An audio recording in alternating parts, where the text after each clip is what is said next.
할렐루야. 오늘 우리 창세기 드디어 이제 마지막 종장에 이르렀습니다.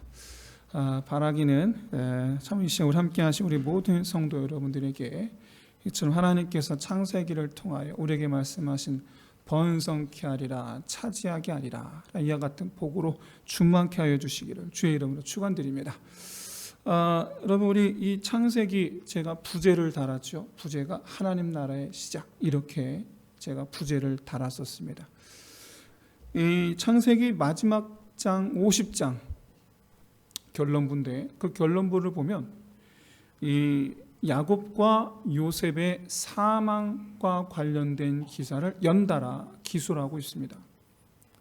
그래서 우리는 창세기 50장이 이미지가, 창세기 50장 이미지가 마지막 또는 끝을 이렇게 의미하는 것 같은 그런 느낌을 줍니다. 그런데 과연 이 창세기 50장은 정말 우리에게 끝이란 어떤 이미지를 우리에게 주는가? 그리고 보통 소설이든 또는 논문이든 뭐든지 간에 항상 마지막은 결론부가 있는데, 결론이 그 마지막에 담겨 있는데, 오늘 창세기 50장 우리에게 어떤 결론을 주는가? 함께 이 시간 살펴보고, 그야말로 하나님의 뜻이 무엇인가, 나 자신의 삶을 함께 돌아볼 수 있는 시간 되기를 진심으로 소원합니다. 야곱은 147세에 사망하게 됩니다. 147세에 죽었는데, 이때 요셉의 나이가 56세입니다. 56세. 그리고 오늘 본문에서 말씀하고 있다시피 요셉은 110세를 일기로 하나님께로 돌아갑니다.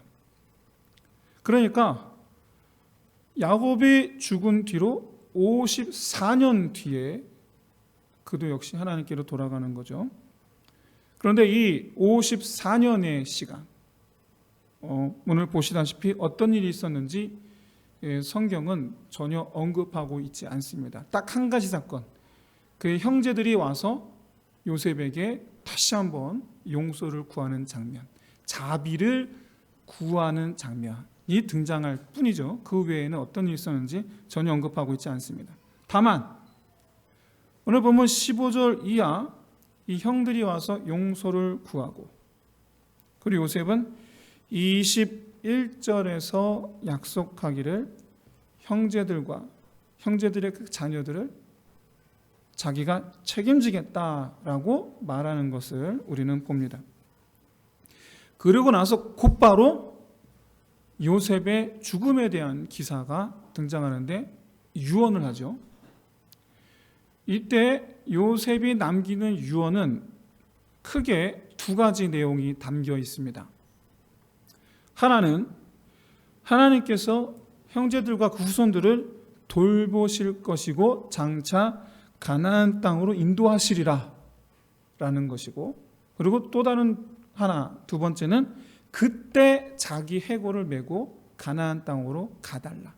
자, 잊지 말라는 거예요. 그리고 이 약속은 400년 뒤에 고스란히 이루어지죠. 실제로 요셉의 해골을 꺼내서 요셉의 해골만 메고 갑니다. 그리고 장차 세겜 정복하고 난 뒤에 세겜에 그의 아버지 야곱이 산 밭입니다. 그 세겜 땅에 요셉을 묻습니다. 요셉의 유언을 들어준 거죠. 이처럼 이 성경은 직접적으로 언급하고 있지 않지만 요셉의 말년이 어떠했는가를 간접적으로 보여주는데, 먼저 아버지가 죽었을 때 내가 형들의 자녀들 내가 책임지겠다. 그리고 54년이 지나 유언으로 남길 때 이제는 하나님께서 여러분들을 돌볼 거라는 거예요. 지금까지 누가 돌봤다는 얘기입니까? 내가 돌봤어요. 지금까지 내가 돌봤는데 이제는 나는 갑니다. 비록 나는 가지만, 지금까지 여러분들을 돌보았던 나는 가지만 이제는 누가 여러분들을 돌볼 것이다? 하나님께서 돌볼 것이다. 그러니까 야곱은 지금 54년 동안 형제들과 그 후손들을 다 돌본 거예요. 그 후손들이 얼마나 많은가? 요셉 본인만 해도 자그마치 3대를 보았다. 여러분 3대가 증손자죠. 아들, 손자, 증손자. 예. 그러니 여러분 그 후대가 얼마나 많았겠습니까? 짐작에 1000명은 되지 않을까? 근데 그걸 요셉이 혼자 다 책임진 거예요. 뿐만 아니라 23절을 보시면 이 자기의 증손자들까지 자기가 책임졌는데 이 의미가 바로 요셉이 자기 손자와 증손자들을 신앙으로 양육했다라는 것을 의미합니다. 단순히 그냥 키운 게 아니에요. 단순히 그냥 키웠다라는 것이 아니라 자기의 신앙을 손자, 증손자까지 전했다, 가르쳤다라는 의미예요. 말하자면 창세기 50장 전체의 주된 내용 크게 두 가지를 볼 수가 있는데, 하나는 지난주 우리가 살펴보았던 바로 그 주제, 하나님 나라를 바라보자, 천국 바라보자라는 거예요. 우리는 떠나온 곳으로 돌아가는 사람이다. 우리는 떠나온 곳이 있다. 우리는 돌아갈 곳이 있다. 잊지 마라. 우리는 거기로 돌아가야 한다. 이 땅에 욕심내지 마라. 우리가 진정 소망을 둬야 될 것은 우리가 떠나온 곳, 돌아가야 할 곳, 거기를 소망하는 것이지 이 땅에 우리가 욕심낼 것 하나도 없다. 이게 이제 첫 번째 주제였고, 두 번째 주제가 바로 오늘 본문이죠. 바로 성도들을 돌보는 것입니다. 형제들을 돌보는 것. 요셉은 형들을 용서하는 것에서 멈추지 않고 남은 평생을 형제들을 책임지는 모습을 보여주는데, 형제들이 살고 있는 고센 땅이 어떠한 곳인가 우리가 일전에 한번 살펴보았던 것과 같이 이 창세기 40장 3절에 보시면 바로가 요셉에게 너희 생업이 무엇이냐라고 물었을 때 형제들이 자기들 목자라고 대답하죠. 그리고 먼저 요구해요. 우리에게 고센 땅에 살게 하여 주옵소서. 고센 땅에. 그래서 그의 가족들이 전부 다 고센 땅에 머물게 됩니다. 아시다시피 애굽 사람들은 목축업을 경원시합니다. 우리나라도 과거 경원시하는 직업이 있었죠. 바로 백정이라고 불렀던 바로 가축을 도축하는 일을 한 사람들. 아주 사람 취급도 하지 않았어요. 아주 사람 취급도 하지 않았어요. 그런데 가축을 도축하는 게 아니라 가축을 키우는 사람들을 애굽 사람들이 그렇게 대했다라는 거예요. 상종도 안 했다라는 거예요. 그렇기 때문에 이 형제들이 고센 땅을 달라 한 것은 거기가 목초지라, 다시 말씀드려서 애굽 사람들이 별로 없어요. 이게 또 무슨 의미가 있는가? 이런 곳에 머물고 있는 이 요셉의 형제들, 이 요셉의 형제들은 거기서 할 수 있는 일이 목축업밖에 없다. 즉 목축업을 통해서 얻는 것 외에 다른 것은 외부와의 교류가 필연적인데 쉽지가 않죠. 근데 그 필요를 채워준 게 누구냐? 요셉이에요. 요셉이에요. 물론 애굽 사람들이 요셉 때문에라도 요셉의 형제들에게 그렇게 함부로 하지는 않았을 것입니다. 그러니까 요셉이 직접적으로 도와준 것이 아니라 할지라도 요셉의 영향력이 애굽에 너무나 컸기 때문에 요셉 덕을 분명 보았을 것입니다. 따라서 요셉의 존재가 아니었으면 형제들은 굉장히 큰 어려움을 겪었을 거예요. 아시다시피 과거 아브라함은 애굽 사람들을 굉장히 두려워했어요. 왜? 자기는 보호받을 수 없는 이방인이기 때문이에요. 야, 여러분, 현대사회에서도 이런 일을 우리는 이제 세계 곳곳에서 보고 있습니다. 현대사회에서. 이방인이야. 특히 어떤 이방인이냐? 한눈에 보아도 이 나라 사람이 아닌 사람. 바로 유럽이나 서구 사회에 가면 우리 얼굴이 이렇게 피부색이 황인종인 사람들, 지금 참 그렇죠. 물론 서구 사회 사람들 다 그런 건 아닌데 소수가 그런 거예요. 소수가. 이방인을 함부로 해요. 아시겠지만 심지어 죽이기까지 해요. 현대시대에. 어떻게 그럴 수가 있는지 모르겠어요. 현대시대에 이유 없이 사람을 치고 해서. 근데 여러분, 이 시대는 놀랍도 여러분 3000년 전이에요. 그러니 나와 다른 사람들밖에 없는 곳에서 여러분 얼마나 무서웠겠습니까? 그 아브라함은 너무나 두려워했어요. 이것은 근데 여러분 야곱의 가족들, 요셉의 형제들도 마찬가지입니다. 요셉이 없었다면 이 야곱의 가족들은 늘 항상 두려워 떨 수밖에 없었을 거예요. 그런 의미에서 형제들은 늘 항상 요셉의 눈치를 볼 수밖에 없는 거죠. 요셉의 눈밖에 벗어나면 애굽에서 살 수가 없는 거예요.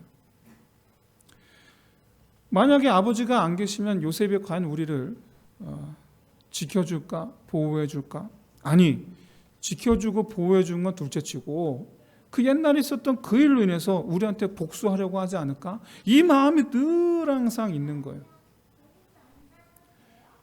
사랑하는 성도 여러분, 그렇게 요셉의 눈치만 보고 살았던 세월이 17년입니다. 그나마 아버지가 살아있던 시기예요. 17년 동안 조마조마하게 그렇게 요셉의 눈치만 보면 살았는데 아버지가 돌아가시자. 아버지가 돌아가신 거에 대한 슬픔보다도 먼저 찾아온 감정은 두려움이에요. 두려움. 근데 이런 형제들에게 요셉이 진심으로 위로해 주죠. 사랑하는 성도 여러분, 내게 잘못한 사람을 내가 먼저 위로해 줄 수 있는 저와 여러분 될 수 있으시기를 진심으로 소원합니다. 교회 안에는 말이죠, 나한테 잘못하는 사람들 많습니다. 지금은 저는 아직 잘 모르겠는데요. 할렐루야. 그거 여러분 할렐루야예요. 교회 생활 해보세요. 교회 생활, 신앙생활 같은 교회 하다 보면 나한테 잘못하는 사람 반드시 나옵니다. 반드시 나와요. 근데 놀랍게도 여러분, 그 성도가 하나님께서 내게 붙여주신 사람이라는 사실이에요. 요셉의 형제들을 애굽 땅으로 부르신 분이 누굽니까? 하나님. 아니, 그 전에 앞서 애굽 땅으로 요셉을 먼저 보내신 분이 누굽니까? 하나님. 애굽 땅에 요셉과 요셉 형제들을 불러 모으신 분이 누굽니까? 하나님. 놀랍게도 그 원수들을 이 한 곳에 불러 모으신 분이 하나님. 그래서 여러분, 놀랍게도 우리 교회 안에 우리 성도들이 서로 사랑함도 부족한데 안타깝게도 실제적으로는 서로가 서로에게 자기도 모르게 실수할 수 있고, 한편으로는 잠시 죄에 우리가 먹혀서 형제에게, 성도에게 죄를 범하는 경우 있습니다. 그럴 때 여러분 어떻게 해야 되겠습니까? 용서를 넘어 내가 먼저 위로해 줄 수 있는 거예요. 괜찮다고. 그리고 용서를 넘어 위로, 이제는 그 위로를 넘어 돌보아 주는 데까지 가는 거예요. 요셉은 54년 동안 한결같은 모습으로 아버지 사후에, 아버지 돌아가시고 난 뒤에, 아버지 살아있을 적까지 포함하면 자그마치 71년이에요. 70년. 자그마치 70년이라는 세월을 형제들을, 자기 원수 같은 형제들을 돌보는 시간을 보내요. 한결같은 모습. 그런 요셉의 모습은 다름이 아니라 동생들을 보살피는 장남의 모습이에요. 아시다시피 요셉은 장남은커녕 거의 막둥이잖아요. 거의 막둥이인데 그럼에도 불구하고 오히려 거꾸로 요셉이 형제들 가운데 장남 노릇을 하고 있는 거예요. 이런 요셉을 가리켜서 우리 이렇게 표현합니다. 돌보는 자. 돌보는 자. 우리 지난 시간 야곱의 장례를 통해서 먼저 말씀드렸듯 천국을 바라보는 자 됩시다. 이 세상에 소망 두지 말고 천국을 향해 나아갑시다. 그런데 오늘 본문에서는 그렇다면 이 세상에서 어떻게 사는가? 형제를 돌보는 삶을 삽시다. 두 가지예요. 이게 창세기 50장의 주제예요. 창세기 50장은 이렇게 천국 소망하는 것과 형제들, 성도들을 돌보는 것이 어떻게 어우러지나, 그리고 이것이 왜 어우러져야 하는가를 보여주는 게 창세기 50장이에요. 오늘 보면 마지막 장면을 보십시오. 요셉의 유언과 장례에 관한 내용입니다. 그런데 보시면 요셉은 형제들에게, 그 후손들에게 하나님께서 인도하실 가나안 땅 너희는 반드시 가게 되리라 라고 확신의 언지를 줍니다. 그리고 그때 나를 메고 가라. 이 요셉의 유언에는 바로 요셉이 어떻게 무엇을 바라보고 살아왔는지를 보여줘요. 요셉은 어디를 바라보고 살아왔습니까? 가나안 땅. 달리 말해 천국이에요. 천국. 요셉은 애굽에서 아주 잘 살고 있었어요. 그런데 그럼에도 불구하고 애굽에 소망을 두질 않았어요. 늘 항상 바라보았어요. 가나안 땅. 그런데 여러분, 이 천국이죠. 가나안 땅 있잖아요. 우리는 지금까지 가나안 땅을 내가 차지할 땅, 내 소유의 기업, 이런 관점에서 바라보았는데 여러분, 하나님의 관점에서 한번 바라보십시오. 하나님의 관점에서. 하나님의 관점에서 가나안 땅, 하나님의 관점에서 천국을 생각해 본다면 천국은, 가나안 땅은 그의 자녀들과 함께, 하나님께서 그의 자녀들과 함께 행복하게 사는 집이에요. 그게 천국이에요. 최소한 창세기 50장을 통해서 알 수 있는 하나님께서 바라시는 하나님의 집의 모습은 두 가지예요. 모든 자녀들이 하나님 아버지와 함께 있는 것을 좋아하는 거예요. 여러분, 천국은 누가 갑니까? 아버지를 좋아하는 사람이 가는 거예요. 아버지를 사랑하는 사람이 가는 거예요. 아버지를 사랑하지 않는데도 불구하고 천국 소망한다는 건 말이 되지를 않아요. 말이 되지를 않아요. 천국은 우리가 왜 소망해야 되느냐? 아버지가 계시니까 우리가 소망하는 거예요.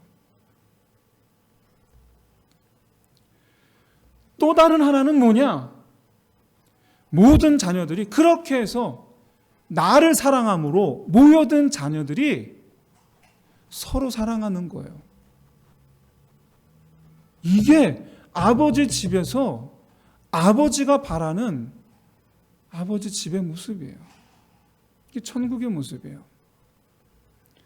모든 자녀들이 서로 사랑하는 것, 그 또한 바로 아버지가 우리를 사랑하시듯이 우리가 서로 사랑하자. 아버지 마음을 서로 나누자. 그래서 여러분, 성경은 말씀합니다. 빌립보서 2장 5절이에요. 너희는 이 마음을 품으라. 곧 그리스도 예수의 마음이니. 너희는 이 마음을 품어라. 이것이 하나님께서 바라시는 천국, 달리 말해 하나님의 집의 모습이에요. 그리고 이것이 하나님의 꿈이기도 해요. 하나님의 꿈, 아버지의 꿈. 이 시간 이 자리에 아버지들 다 계신 줄로 믿습니다. 아버지들 다 계시잖아요. 여러분, 아버지 되신 여러분들 꿈이 뭐예요? 아버지인 여러분들의 꿈이 뭐예요?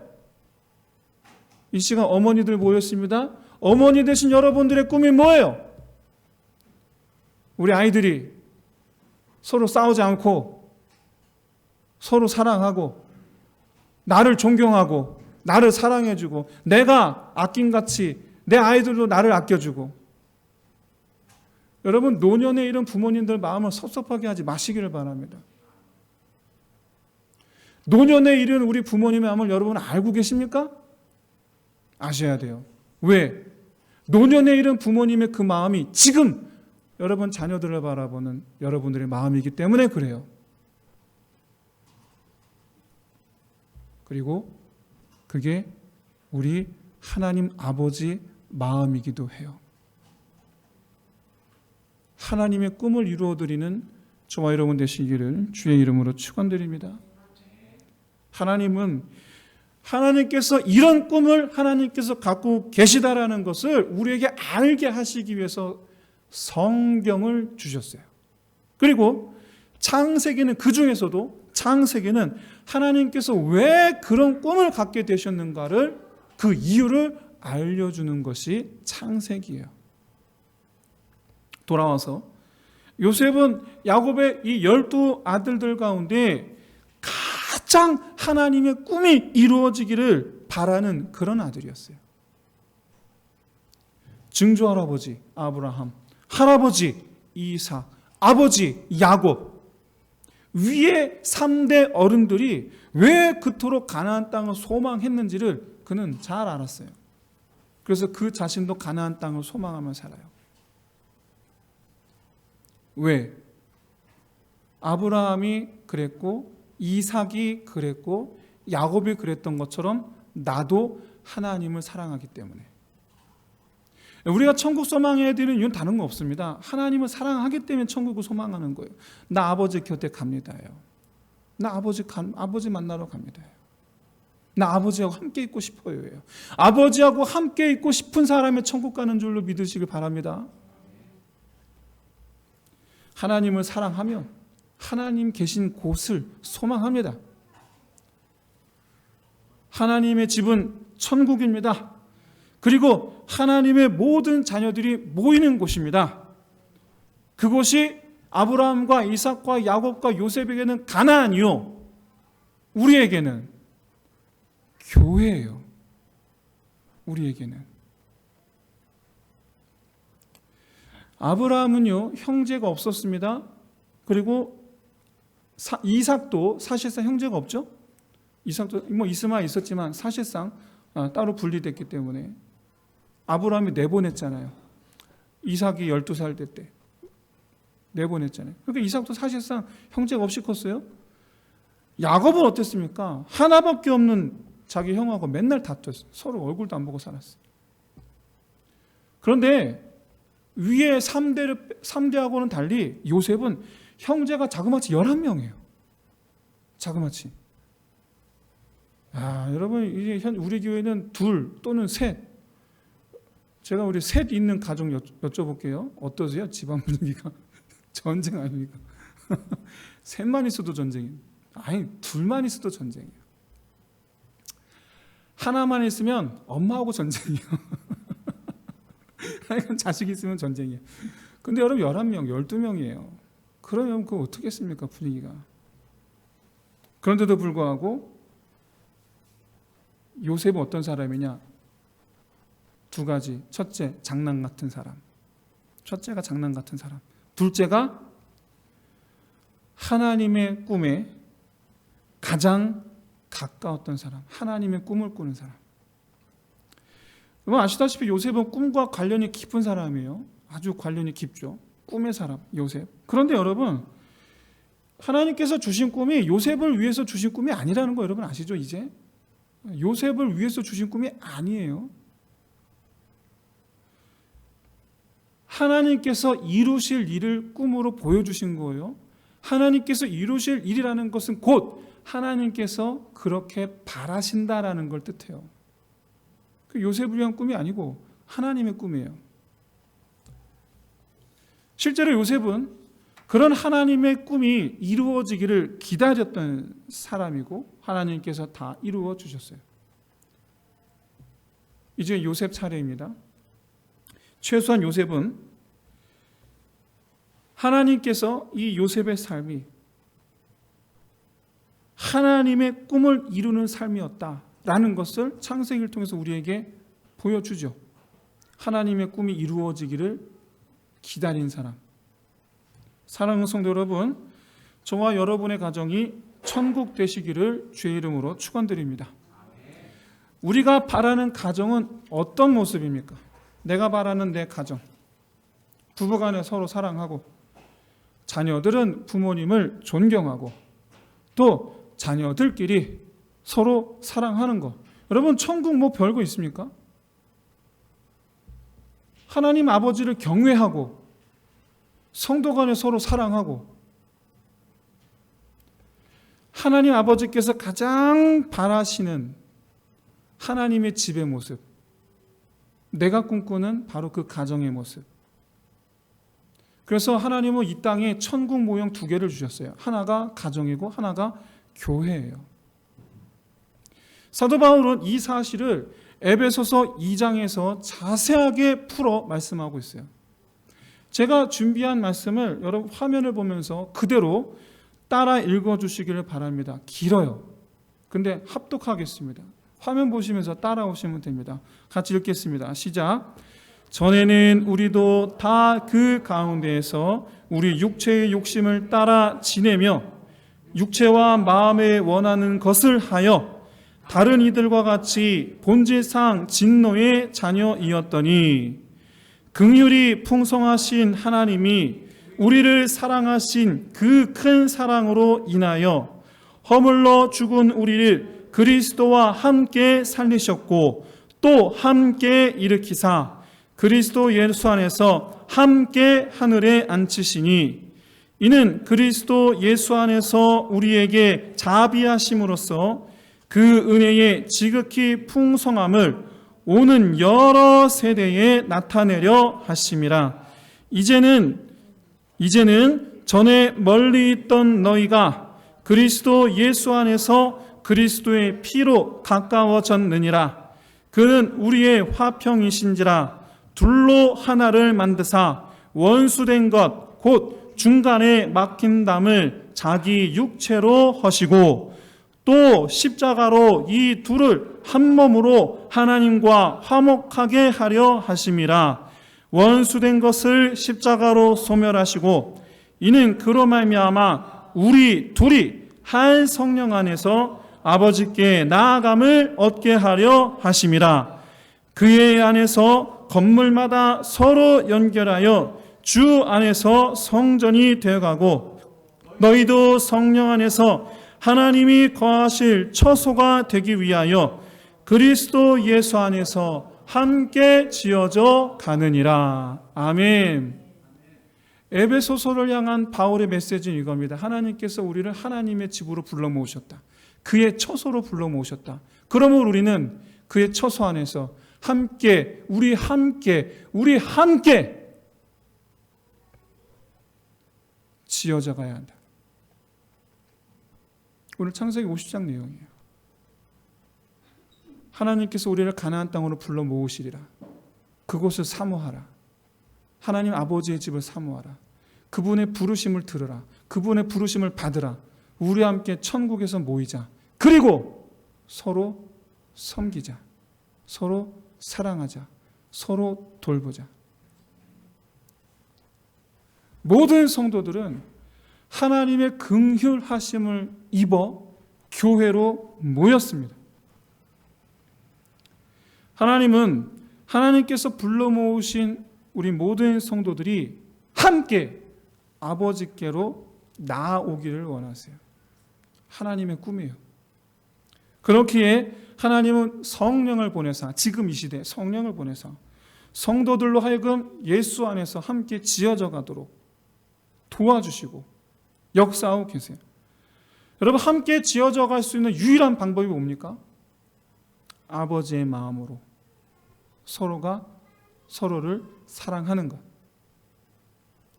교회는 그렇게 성도들이 서로 함께 사랑함으로 지어져 가는 곳이자 함께 아버지께로 나아감을 얻게 하는 곳이 교회예요.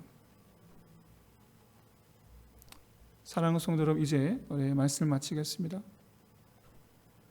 창세기 50장 전체죠. 전체 사실상 그 중에서도 창세기 50장은 야곱의 가정이, 그의 형제들이 하나님의 부르심을 받은 모든 자들이에요. 여러분, 야곱의 가정을 뭐라고 우리가 규명할 수 있냐면 하나님의 부르심을 받은 모든 자들이에요. 이 시대에 하나님의 부르심을 받은 자들은 야곱의 가족들밖에 없어요. 그래서 이들을 가리켜 우리는 성도들이라고 말해요. 하나님께서 이와 같이 하나님의 부르심을 받은 이 모든 자들이 함께 하나님 아버지 부르신 곳으로, 함께 하나님 아버지 계신 곳으로 나아가야 한다고 말씀하고 있어요. 이를 위해서 하나님은 그 중에서도 요셉을 특별하게 하셨어요. 그 중에서도 특별하게 하시는 저와 여러분 되시기를 주의 이름으로 축원드립니다. 여든 성도들 가운데서도 특별하게 하시는 주의 종 되시기를 주의 이름으로 축원드립니다. 그렇게 특별하게 하신 요셉을 통해서 형제들 간에 서로 도우며 섬기며 사랑하며 그렇게 하나의 공동체를 만들어가는 모습을 우리에게 보여줍니다. 성경에 나타난 최초의 교회의 모습, 요컨대 교회의 시작이에요. 그래서 여러분, 창세기 50장의 분위기는 두 사람의 인생의 마무리를 우리에게 보여주고 있지만 그와는 정반대로 그것이 새로운 시작임을 우리에게 보여줘요. 교회가 얼마나 필요한가? 내 인생에 교회가 필요한가? 꼭 교회를 다녀야만 신앙생활을 하는 건가? 꼭 교회를 나가야만 예배를 드리는 건가? 그냥 하나님만 믿으면 되는 것 아닌가? 오해예요. 오히려 하나님은 나만 믿으면 된다는 생각이 아니라 너희가 함께, 이게 하나님께서 우리에게 주시는 메시지예요. 함께 오라. 함께 오라. 교회가 나에게 필요한가? 이것을 깊이 느끼는 사람도 있지만 반대로 그렇게까지 느끼지 않는 사람도 있어요. 교회 안에서. 그런데 우리가 교회를 어떻게 느끼는가와는 별개로 보셨다시피 하나님을 존경하는 이들이 함께 모여서 서로 바라보며 서로를 즐거워하고 함께 어깨동무하고 그렇게 하나님께로 달려오는 꿈을 꾸고 계세요. 하나님께서 바라시는 것은 교회에 있어요. 이런 하나님의 꿈을 이루어드리는 저와 여러분 되시기를 주의 이름으로 축원드립니다. 이 시간 함께 기도합시다. 첫째, 두 가지 중에 첫 번째, 내가 서 있는 곳이 천국 되게 하여 주옵소서. 그리고 두 번째, 이 땅의 천국인 교회를 세우는 자 되게 하여 주옵소서. 내가 교회를 세우는 자 되겠습니다. 다 같이 함께 기도하겠습니다. 하나님 아버지, 이 시간 주님 주신 말씀을 우리가 들었사오고 받았사오니 우리를 부르시면서 우리에게 주시는 하나님에게 보여주신 하나님의 꿈, 그 꿈을 이루어 나가기를 소원하는 하나님, 우리 모든 주의 종